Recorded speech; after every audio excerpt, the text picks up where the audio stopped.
When I see a fellow dreamer, I give them my utmost respect. Even if I don't understand what their dream is, I know a dreamer when I see one. And I've met many powerful dreamers in my life. None more powerful than a man who calls himself Lil Nas X. I met this at a party. I had no idea who he was. But the minute he walked in that party, I knew I was in his dream.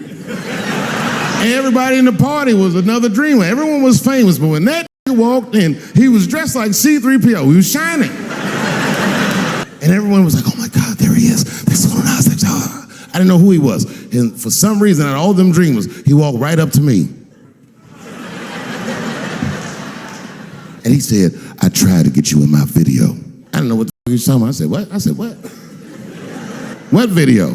And he just looked at me like, you know what video, and walked away. And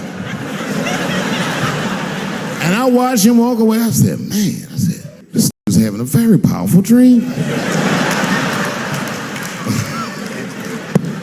You know what it reminded me of? It reminded me of when we was in grade school. Remember in grade school, the teacher would ask everybody what they want to be? Timmy, what do you want to be when you grow up? And Timmy acted like he had an idea. He'd stand up, he'd say, I want to be a fireman. And the teacher would say, Timmy, that is a beautiful dream. But Timmy didn't mean it. Timmy said he wanted to be a fireman because deep down, Timmy's attracted to fire.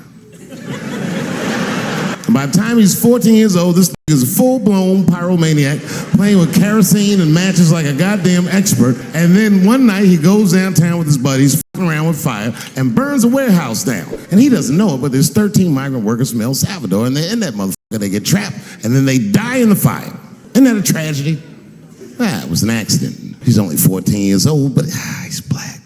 So they try him as an adult, and Timmy ends up spending the rest of his life in jail. Dream deferred. Burp, burp.